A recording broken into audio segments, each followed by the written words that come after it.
Football Factory. Football Factory. Bonjour et bienvenue dans Football Factory. Au sommaire de cette émission, une large page sur les compétitions africaines, mais également une page spéciale sur le nouvel entraîneur du Sili. Il s'appelle Didier Six. Il a été choisi parmi 87 postulants. Qui est-il? Qu'est-ce qu'il entend mettre en place? Interview exclusive accordée le jour même de sa désignation par la Fédération guinéenne de football à Alassane Djiré Diallo dans cette émission. Bienvenue, c'est Football Factory. Une émission de Football Factory qu'on tourne ici au centre technique de Nongo où la sélection locale s'entraîne sous les ordres de l'AP Bangora. Ce week-end, ils joueront à Dakar face aux Lions de la Teranga.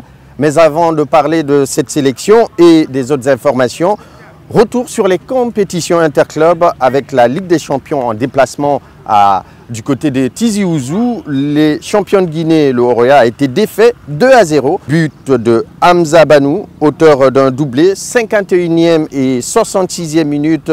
Retour dans 2 semaines à Conakry avec une équation très compliquée pour les Rouges et Blancs.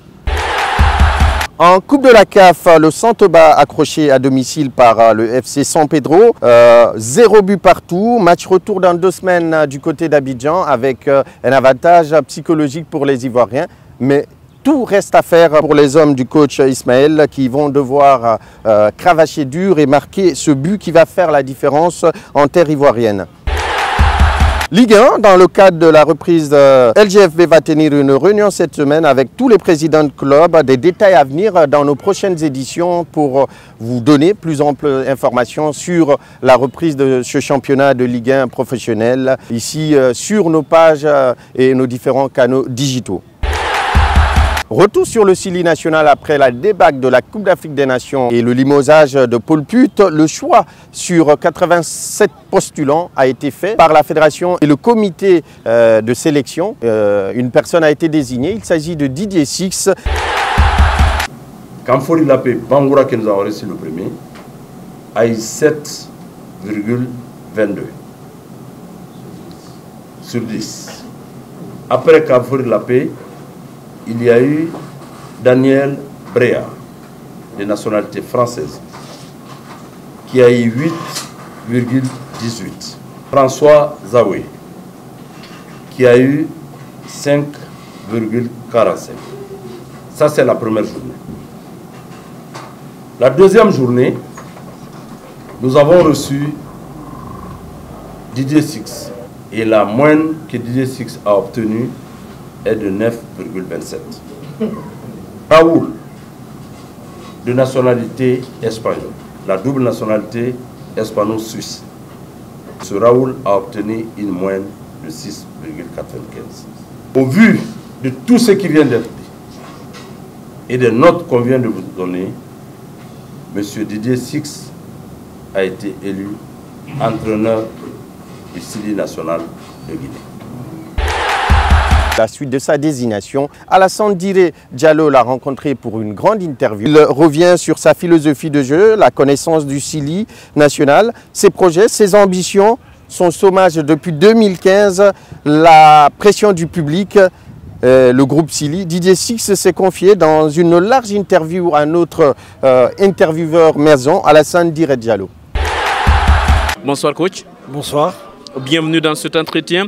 Première question, comment êtes-vous arrivé à ce poste ou bien à postuler pour ce poste d'entraîneur de l'équipe guinéenne? Pareil que les 87, j'ai envoyé mon CV avec une lettre de motivation. Pour l'instant, je n'ai pas reçu la confirmation. Il y a une conférence de presse qui a été faite comme quoi j'étais sélectionneur. J'attends la confirmation aussi de la fédération. Alors, 87 candidats, vous êtes nommé entraîneur de l'équipe guinéenne à l'issue d'un exposé devant une commission. Qu'est-ce qui vous a attiré par rapport à ce poste de sélectionneur de l'équipe guinéenne? La qualité des joueurs, j'ai vu à la CAN. J'habite Marrakech et comme la préparation était à Marrakech, j'ai vu les matchs de préparation. Donc je connais la qualité des joueurs guinéens. La ferveur du public aussi. Je me suis aperçu quand Michel Dussuyer était entraîneur et qu'il y avait Ebola, vous jouiez au Maroc. Et je suis allé voir tous les matchs du Sili au Maroc. Et j'ai été étonné de cette ferveur des supporters qui venaient à tous les matchs. Il y avait vraiment un engouement. C'est un pays de football, c'est un pays où les gens aiment leur équipe nationale. Et tout ça m'a donné l'envie de pouvoir être un jour sélectionneur du Chili. Nous vous souhaitons bonne chance quand même avec ce nouveau poste. Quel est votre projet de jeu en prenant cette équipe guinéenne que vous avez rappelé tout de suite que vous suivez depuis de longues années? Laissez-moi arriver. Chaque chose en son temps. Il faut jouer avec les éléments que j'aurai. Jouer avec ma propre personnalité aussi que je dois inculquer aux joueurs. Et laissez-moi arriver, comme ça je verrai, laissez-moi attendre la lettre de confirmation. Alors, vous êtes nouvel entraîneur de cette équipe de Guinée, vous êtes plutôt un entraîneur défensif et très tactique, ou vous aimez le beau jeu? Mais être défensif ne veut pas dire ne pas aimer le beau jeu. Et je suis un entraîneur qu'il faut que l'équipe soit solidaire et qu'il y ait un groupe qui se forme. S'il y a un groupe qui se forme, automatiquement, on ne joue pas défensif, on joue pas plus offensif. C'est une équipe, c'est un groupe qui est sur le terrain. Donc, je suis porté plutôt par ma carrière de professionnel et ma carrière d'international, je suis porté sur l'offensive et je suis porté sur le beau jeu. C'est ce que j'ai amené au Togo quand j'étais entraîneur et ça nous a valu d'être en quart de finale de la CAN, on aurait même pu passer en demi-finale. Alors, que connaissez-vous du Sili national de Guinée? Un petit rappel, une équipe de Guinée qui est sortie au second tour lors de la dernière CAN. Qu'est-ce que vous connaissez de cette équipe guinéenne? Je connais les joueurs qui jouent dans les grands clubs, j'ai vu de la qualité dans ces joueurs. Certainement le fait qu'il n'y ait pas eu Naby Keïta. Naby a manqué pendant cette CAN au Chili, mais il se rétablit. J'ai appris qu'il jouait après le match de mardi en Champions League, qui réintègre le groupe, donc c'est que ça va mieux et qu'il va pouvoir apporter beaucoup. Alors, on va continuer cette interview avec un autre point par rapport à cette équipe guinéenne. Connaissez-vous personnellement certains joueurs? Vous avez tout de suite parlé de Naby Keïta. À part Naby, qui est-ce que vous connaissez encore? Il y a Kamano qui joue en France, il y a Traoré qui joue en Allemagne. Non, il joue en Allemagne, oui. J'en ai un éminent maintenant, j'ai toute la liste, je ne l'ai pas en tête exactement, mais j'ai déjà fait toute la liste avant d'être entraîneur, avant d'envoyer mon CV. J'avais déjà fait toute la liste des joueurs qui étaient susceptibles. Et il y a beaucoup de joueurs et des joueurs de talent. C'est un groupe décimé que vous allez prendre en main. Comment vous comptez remettre tout cela dans un bon endroit? Je ne pense pas que c'est un groupe décimé, c'est un groupe qui a besoin de revivre ensemble la victoire. Et moi, je rapporterai la victoire, l'envie d'avoir la victoire, l'envie de la gagne. C'était mes critères. J'avais des qualités techniques de joueur, j'avais des qualités d'entraîneur, mais j'apporte aussi cette envie de gagne, cette envie d'être bien ensemble et de faire plaisir à son public. Alors, c'est un groupe décimé, vous dites que le groupe n'est pas décimé selon vous, mais le passage de Paul Put a laissé beaucoup de fissures au sein de cette équipe guinéenne et le divorce aussi avec le public. Craignez-vous le même sort? Non, je suis là avec plein d'ambition, plein d'envie de travailler. Et je ne vais pas me référer sur ce qui était derrière, je vois devant maintenant. Alors, si je parle du public aussi, on sait que le public guinéen est très exigeant, c'est un public qui met de la pression. Comment vous comptez gérer cette pression du public sportif? Ça fait 43, 44 ans que je suis dans le football, j'ai vécu des pressions énormes, j'ai été jusqu'en demi-finale de la Coupe du Monde, et donc... j'ai été en quart de finale de la CAN avec une pression aussi. Le public est là, mais c'est normal. Il y a une attente. Si je suis aujourd'hui sélectionneur, c'est aussi parce que le public attendra beaucoup de ma participation et beaucoup d'envie de ma part. Aujourd'hui, vous êtes nouvel entraîneur de cette équipe de Guinée. Qualifier la Guinée à la prochaine Coupe d'Afrique des Nations prévue au Cameroun en 2021 et au Mondial Qatar 2022 sont les principales missions qui sont assignées par la Fédération guinéenne de football à Didier Six. Mais personnellement, quels sont vos objectifs avec la Guinée? Vous venez de les citer. C'est de remettre la Guinée dans le carré final à la CAN et de pouvoir être qualifié pour la Coupe du Monde et d'aller le plus loin possible. Mais il y a les qualifications qui sont là, le tirage au sort n'est pas encore fait. La CAN 21 On a des qualifications aussi. Pensons aux qualifications avant de penser d'être déjà à la CAN 21. Et on a tous les atouts pour faire quelque chose d'extraordinaire. La récente journée FIFA, la Guinée n'en a pas profité. Nous allons parler d'elle. Avez-vous déjà pensé à la prochaine date FIFA? Qu'est-ce que vous allez proposer? Vous allez me dire peut-être que c'est trop tôt de vous poser cette question, mais est-ce que vous avez déjà pensé? Non, vous avez le droit de poser la question. Comme je l'ai dit en début d'interview, j'attends la confirmation écrite de la fédération.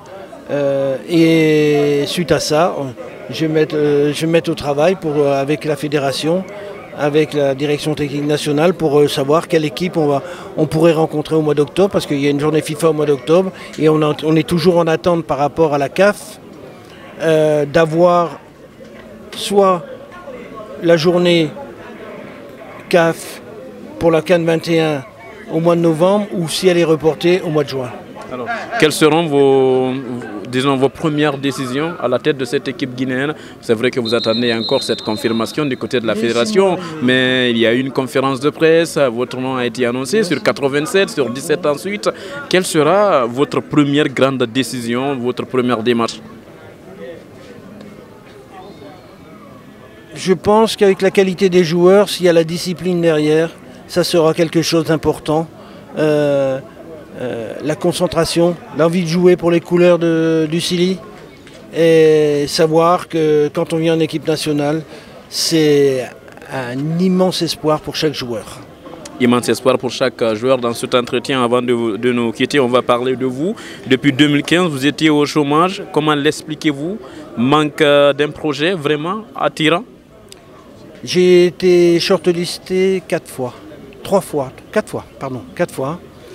Shortlisté, ça veut dire que j'ai fini 2e ou 3e sur des sélections. J'ai refusé 2 sélections parce que je ne me sentais pas, le challenge ne me correspondait pas. Lesquelles? Si j'avais un problème de sécurité, je ne vais pas vous dire lesquels c'est. Et après, j'ai eu dans ma famille un moment où je ne pouvais pas entraîner, où je ne pouvais pas me déplacer. Voilà le pourquoi. Maintenant, après, dès que tout ça a été résolu, j'ai eu la possibilité de faire l'appel d'offres au Sili et je suis content aujourd'hui d'avoir été retenu. Le Sili, vous en parlez justement. Au Sili, comment sera composé votre staff technique, coach? Je ne sais pas encore. Je ne sais pas encore. Laissez-moi arriver. Laissez-moi arriver. Vous n'avez pas pensé en postulant? Vous n'avez pas pensé à tout cela? Mais si, j'ai pensé, mais ça reste chez moi. Laissez-moi arriver.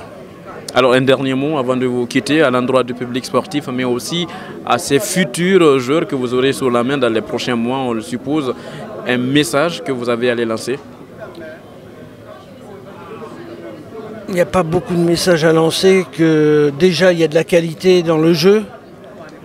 Maintenant, je pense que le travail, c'est la seule solution qui permettra. Et je ne serai pas seul, je suis entraîneur, mais j'aurai un staff qui sera derrière moi, j'aurai une fédération, j'aurai un président.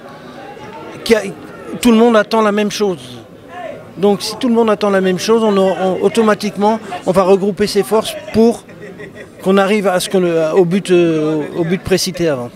Merci coach, nous vous souhaitons une très bonne chance et beaucoup de réussite avec cette équipe guinéenne. Merci, moi aussi je souhaite beaucoup de réussite aux supporters et à cette équipe. Merci à toutes et à tous d'avoir suivi cet entretien avec Mamadou Lamarana Sow, un entretien exclusif avec bien sûr Foot 224. On vous retrouve très bientôt avec d'autres entretiens. On n'oublie pas la participation de Silou Tata Diallo, encore de Thierry Mamadou Makadi, Ibrahima Soritso et Sega Diallo. À la prochaine et à très bientôt. Après cette interview de DJ Six qui met un terme à cette émission, nous vous donnons rendez-vous la semaine prochaine, même heure, même télé, pour suivre votre émission favorite. N'oubliez pas de continuer à suivre l'actualité du football guinéen sur nos différents canaux, Football Factory, Radio et TV, sur Facebook, sur Twitter, mais également sur Instagram. Et surtout, ne ratez pas notre émission radio, c'est tous les lundis à 12h25. Bonne soirée.